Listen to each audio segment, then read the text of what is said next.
नमस्कार। आज मैं YouTube पर एक मोटर ऑडी इंश्योरेंस क्लेम को साझा कर रहा हूं और यह क्लेम केस इंश्योरेंस कंपनी और इंश्योर्ड के बीच क्लेम सेटलमेंट को लेकर कुछ डिस्प्यूट था। इंश्योरेंस कंपनी इसको constructive total loss oblique total loss basis पर सेटल करना चाहती थी और इंश्योर्ड इसको पार्शियल लॉस बेसिस पे यानी गाड़ी को रिपेयर कराकर क्लेम सेटल करना चाहता था। तो इस क्लेम केस में बहुत लंबी लड़ाई इंश्योर्ड ने लड़ी और उसे दो मोर्चों पर लड़ाई लड़नी पड़ी, एक बीमा कंपनी से और एक उसने जहां पर गाड़ी रिपेयर कराई वहां पर भी। और बहुत लंबे समय बाद, लगभग एक साल बाद, एक वर्ष से अधिक लगा उसके एक्सीडेंट से उसको न्याय मिलने में। तो उसको अभी हाल फिलहाल में बीमा लोकपाल के थ्रू न्याय मिला। अभी क्लेम अमाउंट तो अभी भी नहीं मिला, लेकिन इंश्योरेंस ऑम्बड्समैन का डिसीजन आ गया है, तो अब जल्दी उसको 30 डेज़ का टाइम होता है अवार्ड के अनुसार क्लेम सेटलमेंट करने के लिए, या जो भी अवार्ड है उसको फॉलो करने के लिए। तो अब वो जल्दी उसको क्लेम मिल जाएगा। तो इसको मैं आपको शुरू से बताता हूँ। और वैसे तो इसमें बहुत कुछ है कहने के लिए, लेकिन मैं सब कुछ कहने के लिए इतना छोटे समय में इतना कुछ कहना भी संभव नहीं है, और जो मुझे याद आता रहेगा वो मैं बताता रहूँगा। तो अब मैं इसको शुरू करता हूँ। ये मिस्टर रंजीत हैं जो बीकानेर में रहते हैं, रंजीत मंडल, और ये रेलवे कैटरिंग में जॉब करते हैं। इन्होंने लास्ट ईयर मार्च अप्रैल में मुझसे मेरे YouTube चैनल पर वीडियोस देख के मुझसे संपर्क किया और इन्होंने अपने क्लेम के इस विषय में मुझसे डिस्कशन किया। तो ये दो भाई हैं, मौसेरे भाई हैं, मिस्टर संजय मंडल और ये हैं रंजीत मंडल। तो इनके पास एक मारुति डिज़ायर कार है जो 2020 मॉडल है, और जो इनके भाई संजय मंडल के नाम है, जो इनके मौसेरे भाई है। चूँकि इस गाड़ी पे इन्होंने लोन वगैरह लिया था या लेना था, जो भी है, इस वजह से इनका भाई रेलवे में जॉब करता है। तो गाड़ी संजय मंडल के नाम है, संजय कुमार के, और इस गाड़ी को इस्तेमाल करते हैं रंजीत मंडल, और ये बीकानेर में ही रहते हैं, और वो बीकानेर में ही रेलवे में जॉब करते हैं मिस्टर संजय। अब साहब, ये गाड़ी जो है, इस गाड़ी की IDV 5,32,000 रुपये है, और जो नॉर्मली जीरो डेप्रिशिएशन और जो एड ऑन कवरेज होते हैं वो है। यदि हम 5,32,000 का 75% देखें तो 3,99,000 समथिंग आता है। अब ये इस गाड़ी का बीकानेर के आसपास एरिया में ही 5/2/2023 यानी 5 फरवरी 2023, अब अगर हम आज से देखें तो एक साल से ज़्यादा समय हो गया, शायद 13 महीने से भी ज़्यादा समय हो गया है। तो 5 फरवरी 2023 को ये गाड़ी का एक मेजर एक्सीडेंट हुआ। उसके बाद ये स्थानीय स्तर पर एक मारुति डीलर वर्कशॉप पर गाड़ी ले गए। मारुति डीलर वर्कशॉप ने एक एस्टीमेट बनाया जो कि IDV के आसपास या उससे भी ज़्यादा था, और एक टाई अप पॉलिसी थी, ये Maruti insurance tie up policy थी, और बीमा कंपनी को क्लेम इंटीमेट किया। बीमा कंपनी एक प्राइवेट क्षेत्र की जनरल इंश्योरेंस कंपनी थी। तो बीमा 5 फरवरी 2023 को एक क्लेम इंटीमेट हुआ, और 5 फरवरी 2023 को एक अप्रूव्ड सर्वेयर साहब इस क्लेम के लिए अपॉइंट हो गए, और उसी दिन उन्होंने इसका सर्वे भी किया, जैसा कि उस सर्वे रिपोर्ट में लिखा हुआ है। और साहब, ये चूँकि एस्टीमेट बहुत ज़्यादा था, सर्वेयर साहब ने इंस्पेक्शन किया, लेकिन गाड़ी यूं के यूं ही होल्ड रही वहाँ पर। इंश्योर्ड 1 दिन 2 दिन समय बीतता गया। जब महीना हो गया तो इंश्योर्ड ने सब बीमा कंपनी को मेल और फ़ोन करने शुरू किए। तो बीमा कंपनी ने उसको थोड़ा समय लिया, और फिर उसको एक दिन 18/3/2023 को बताया कि साहब, आपकी गाड़ी constructive total loss oblique total loss है, और बीमा कंपनी ने constructive total loss oblique total loss net of salvage with RC ये क्लेम सेटलमेंट करने का डिसीजन लिया है और इंश्योरेंस कंपनी ने इसके लिए salvage value, rag value, salvage oblique rag value का कोटेशन ली है जो 2,55,000 आई है। सर्वेयर साहब ने जो रिपोर्ट बनाई है वो 4,95,141 थी। चूँकि ये 75% से ज़्यादा है इसलिए बीमा कंपनी ने constructive total loss oblique total loss basis पे क्लेम सेटलमेंट करने का डिसीजन लिया है। इस तरीके से बीमा कंपनी की देनदारी 2,76,000 है और जो 2,55,000 है वो साल्वेज वायर जो भी है वो आपको डायरेक्ट दे देगा, 1,000 एक्सेस है। तो इस तरीके से 2.25 लाख यानी 2,76,000 रुपये देकर बीमा कंपनी ये क्लेम सेटलमेंट करने के लिए कह रही थी। तो साहब इंश्योर्ड चाहता नहीं था कि ये गाड़ी constructive total loss oblique total loss basis पर सेटल हो। वो उसने इस पे लोन भी लिया हुआ था, इस गाड़ी से उसका इमोशनली अटैचमेंट था, तो वो नहीं चाहता था कि ये गाड़ी टोटल लॉस हो। उसने बीमा कंपनी और सर्वेयर साहब सबसे कहा साहब ये गाड़ी टोटल लॉस मत करो, रिपेयर करा दो, थोड़ा कम पैसा दे दो लेकिन रिपेयर ही कराओ। और उसने साहब जो वर्कशॉप है उनसे भी रिक्वेस्ट की तो वर्कशॉप ने भी एक कम अमाउंट का शायद 75% ऑफ IDV से कम का एक और नया रिपेयर एस्टिमेट बना कर दिया। लेकिन बीमा कंपनी साहब तैयार नहीं हुए और सर्वेयर साहब भी तैयार नहीं हुए। इसके बाद साहब इंश्योर्ड ने बीमा कंपनी से सर्वे रिपोर्ट की कॉपी मांगी और सर्वेयर साहब से, लेकिन दोनों कोई सर्वे रिपोर्ट ना दें। लगातार मेल करता रहा इंश्योर्ड। आखिर में वो सर्वे रिपोर्ट इंश्योर्ड को मिली जो बीमा कंपनी ने दी। अब साहब जो वो सर्वे रिपोर्ट देखी तो देखिए बहुत अजीब था।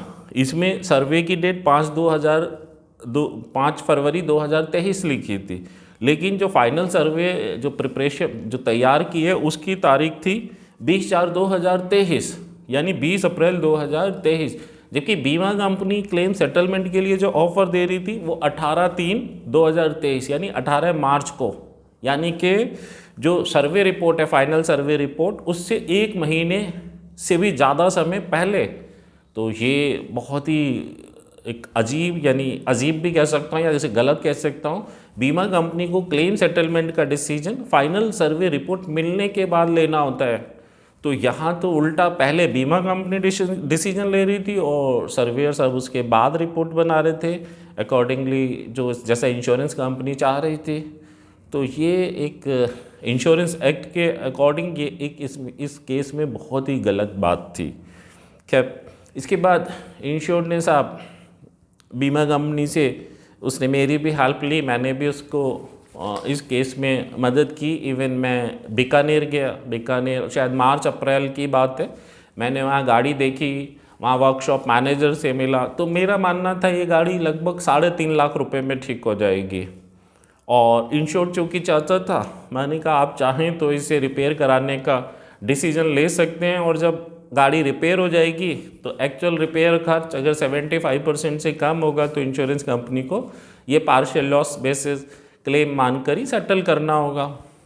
उसके लिए जो वर्कशॉप प्रतिनिधि जो मैनेजर साहब थे उनसे मिले, उन्होंने कहा ठीक है हाँ उनको भी ऐसा ही लगता था और बोले साहब हमने तो गाड़ी रिपेयर करनी है, आप कराइए या बीमा, हमको तो रिपेयर करेंगे और पैसे चाहिए।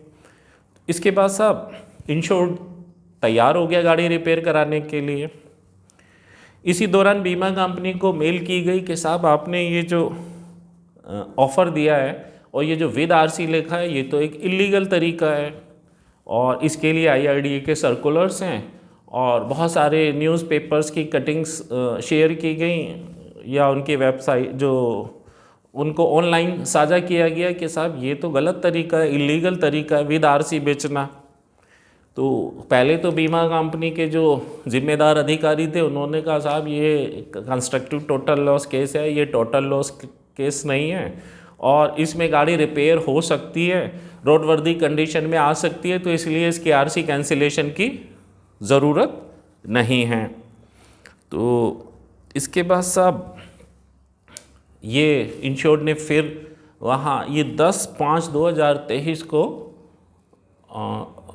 जो राजस्थान का केस था, Rajasthan DGP director general police को एक शिकायत की कि साहब ये बीमा कंपनी है, ये जिम्मेदार अधिकारी हैं और ये जिम्मेदार बीमा कंपनी है और ये इस तरीके से इलीगल प्रैक्टिस अपना के क्लेम सेटल कर रही है और मुझसे गलत तरीके से गाड़ी जो साल्वेज है उसको डिस्पोजल की जगह एज ए कार बेचने के लिए कह रही है।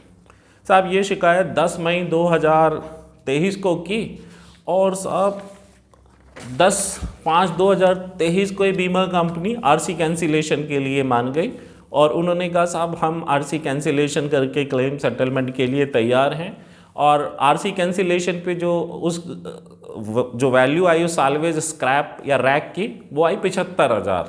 अब देखिए कितना फ़र्क है। विद आरसी यानी एज ए कार बेच रहे थे तो थी 2,55,000 और अब आ गई 75% यानी कि 75 यानी कि 30% के आसपास कितना फ़र्क है। तो जो अगर साल्वेज या रैक या स्क्रैप शब्द इस्तेमाल कर रहे हैं तो वो गाड़ी बेचना नहीं होगा, वो साल्वेज बेचना आरसी कैंसिलेशन के साथ ही होता है। तो यहाँ जैसी प्रॉपर कंप्लेन हुई पुलिस ऑफिशियल्स को, IRDA ऑफिशियल्स को, मिनिस्ट्री को, तो बीमा कंपनी ने एकदम यू टर्न लिया और वो आरसी कैंसिलेशन के लिए तैयार हो गई। तो अब बीमा कंपनी की लाइबिलिटी आ रही थी इस क्लेम में constructive total loss oblique total loss में 4,56,000। इसके बाद इंश्योर्ड ने साहब सेम डे या 11/5/2023 को बीमा कंपनी को मेल लिखी कि साहब चूँकि आपकी constructive total loss oblique total loss basis claim settlement में लाइबिलिटी 456 आ रही है, लेकिन मेरा अब भी यही कहना है कि ये 75% ऑफ IDV से कम में ही खर्च हो जाएगी और ये मैक्सिमम टू मैक्सिमम 3,90,000 के आसपास ठीक हो जाएगी और मैं up to maximum 75% of IDV तक रिपेयर बेसिस पे क्लेम लेने के लिए तैयार हूँ। तो मैं इसलिए पार्शियल लॉस बेसिस पे ही क्लेम सेटलमेंट चाहता हूँ, तो मुझे आप इसकी साहब इजाज़त दें। लेकिन साहब यहाँ बीमा कंपनी की ईगो हर्ट हो गई और वो इसके लिए तैयार ना हो। वो साहब बोले नहीं साहब हम तो 4,56,000 देंगे और ये आरसी कैंसिलेशन करके दो और CTL oblique total loss basis पे ही क्लेम सेटल होगा। इसके बाद साहब कम्युनिकेशन चलता रहा 11/5/22/5 6/6, लेकिन बीमा कंपनी एग्री नहीं हुई। आखिर में इंश्योर ने 6/6/2023 को वहाँ पैसा जमा किया, शायद 50,000 रुपये, और लिख कर दिया कि मैं अपनी जिम्मेदारी पर गाड़ी ये रिपेयर कराने को तैयार हूँ और गाड़ी में रिपेयर का काम शुरू कराया और मेल पर बीमा कंपनी और सर्वेयर साहब को इन्फॉर्म कर दिया कि साहब मैंने ये गाड़ी को अपनी जिम्मेदारी पे रिपेयर कराने का निर्णय लिया है। बीमा कंपनी अप्रूव सर्वेयर्स जब चाहें तब इसको इंस्पेक्ट कर सकते हैं। जब गाड़ी रिपेयर हो जाएगी तो मैं आपको बिल और री इंस्पेक्शन के लिए गाड़ी उपलब्ध करा दूंगा। साहब गाड़ी रिपेयर होने लगी, क्योंकि गाड़ी मेजर लॉस थी तो सामान आने में समय लगा। खैर ये गाड़ी लगभग 15 अगस्त के बाद 22/8/2023 को लगा के कुछ गाड़ी रिपेयर हुई। तो इंश्योर ने बीमा कंपनी को मेल लिखी साहब गाड़ी लगभग रिपेयर होने वाली है, अगर आप जल्दी इसका बिल भी बन जाएगा अगर आप चाहें, और ये विदिन 75% ऑफ IDV है इसका रिपेयर खर्च, तो साहब आप गाड़ी को इंस्पेक्ट कर लीजिए और अगर आप इजाज़त कैशलेस क्लेम फैसिलिटी दें तो बिल आप ही के नाम बनवा देंगे। इससे आपको GST इनपुट क्रेडिट का भविष्य में फ़ायदा होगा और हमें कैशलेस फैसिलिटी मिल जाएगी। इंश्योर्ड बोला, लेकिन साहब बीमा कंपनी तो मानने वाली थी नहीं। खैर वो धीरे धीरे गाड़ी, फिर बीमा कंपनी कोई प्रॉपर जवाब नहीं दे रही थी। उनका यही कहना था कि हमारा स्टैंड सेम है साहब और ये गाड़ी टोटल लॉस है। उसके बाद 16/9/2022 को जो वर्कशॉप है मारुति वर्कशॉप, उसने एक परफॉर्मा इनवाइस प्री इनवाइस 3,85,256 की थी, जो कि 72.42% थी, यानी विदिन 75% ऑफ IDV थी। तो उसको फिर साहब बीमा कंपनी और सर्वेयर साहब को भेजा गया, साहब ये परफॉर्मा इनवाइस है और ये विदिन 75% ऑफ IDV है, तो ये पार्शियल लॉस क्लेम है। तो साहब अगर आप कहें तो कैशलेस क्लेम फैसिलिटी दे दें और बिल आपके नाम बनवा दें। साहब ये वर्कशॉप ने मेल पे इंश्योर्ड को ये प्री इनवॉइस भेजी थी, लेकिन थोड़ी देर में साहब उनका फ़ोन आ गया इंश्योर्ड को, नहीं साहब ये कम है, बिल तो मेरे हमसे गलत बन गया, परफॉर्मा इनवॉइस ये 385,256 नहीं है, ये तो ज़्यादा है, 4.5 लाख है। सब एकदम से ही लगभग 50-60 हज़ार रुपये बढ़ा दिए।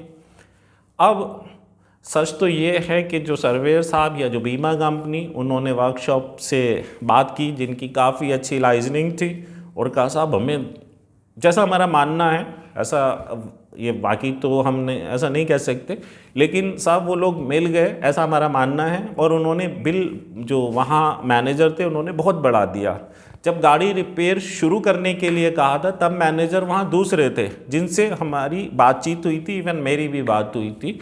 अब ये जो मैनेजर थे ये नए थे यहाँ पे, तो इस वजह से जो हमारा जो मतलब तय हुआ था वो एक मैनेजर से हुआ, यहाँ दूसरे आए।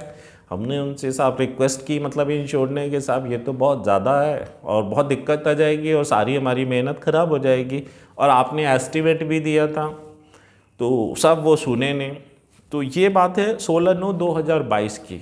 यहाँ से फिर एक जो लड़ाई है, कहना चाहिए फाइट है, वो मारुति डीलर वर्कशॉप से या मारुति कंपनी से शुरू हुई। फिर कम्युनिकेशन हुआ, लगातार कम्युनिकेशन चलता रहा, और लेबर इतनी ज़्यादा थी कि पूछो मत, बहुत सारे पार्ट्स भी जो नहीं होने चाहिए थे वो उसमें थे। तो बहुत डिटेल कंप्लेन की गई, यहाँ तक कि जो मारुति के सीईओ हैं, जो जापानीज़ हैं, उनको भी की गई, जो इंडियन हेड हैं मिस्टर भार्गव, उनको कंप्लेन की गई। तो ये सब में लगभग 1 महीना लगा। आखिरकार 12/10/2023 को ये मारुति डीलर वर्कशॉप ने सरेंडर किया, और उसने कहा ठीक है साहब, हम 75% ऑफ IDV से कम का ही रिपेयर बिल रखेंगे और लेबर को डाउन करेंगे। तो इसके बाद इन्होंने 3,96,856 रुपये का बिल बनाया, जो ये 74.60% था। वैसे सच ये है कि इसमें भी लेबर चार्जेस बहुत ज़्यादा थे, लेकिन चूँकि बीमा कंपनी तो कुछ कर नहीं रही थी, ना उनके सर्वेयर साहब सेटल कर रहे थे, और इंश्योर्ड की मजबूरी थी, करता मरता क्या ना करता। तो फाइनली खैर वो उन्होंने पहले प्री इनवॉइस दी, वो प्री इनवॉइस को बीमा कंपनी, इंश्योर्ड ने बीमा कंपनी को दिया, ये 12/10/2023 को। और फिर से बीमा कंपनी से कहा साहब अगर आप चाहें तो अभी भी ये जो है आप इसको पार्शियल लॉस बेसिस पे सेटल कर दें, इसमें जो GST है वो बड़ा अमाउंट है, 80-90 हज़ार के करीब या लाख रुपए GST होगा, तो वो आपको फ़ायदा हो जाएगा, और मुझे कैशलेस क्लेम फैसिलिटी मिल जाएगी। लेकिन बीमा कंपनी तैयार नहीं हुई। उसके बाद इंश्योर्ड ने साहब वो बिल बनवाया और उसका भुगतान किया। बीमा कंपनी को री इंस्पेक्शन के लिए सूचना दी। फिर बीमा कंपनी के अप्रूव्ड सर्वेयर साहब ने इस गाड़ी का, वो खुद तो नहीं आए, अपना एक असिस्टेंट भेजा, और उससे इंश्योर्ड के सामने उस गाड़ी का री इंस्पेक्शन किया, और कोई रिपोर्ट या कुछ इस विषय में नहीं दी। इसके बाद साहब बीमा कंपनी को बिल भी दिया, काफ़ी रिक्वेस्ट की गई, बहुत कंप्लेन की गई, लेकिन बीमा कंपनी टस से मस नहीं हुई। इसके बाद इंश्योर्ड ने पहले इस क्लेम को जो डीलिंग थे वो मिस्टर रंजीत ही कर रहे थे, गाड़ी मालिक और इंश्योर्ड वैसे मिस्टर संजय कुमार थे। उसके बाद साहब इस केस के लिए चंडीगढ़ बीमा लोकपाल में शिकायत की गई, लेकिन वहाँ कुछ एड्रेस की वजह से, चूँकि इंश्योर्ड वहाँ के एड्रेस पे नहीं रहते थे, तो वो उन्होंने रिजेक्ट की। उसके बाद उसको जयपुर भेजा गया। जयपुर में भी साहब इसी दौरान इंश्योर्ड का ट्रांसफ़र, चूँकि वो रेलवे में थे, गुवाहाटी हो गया।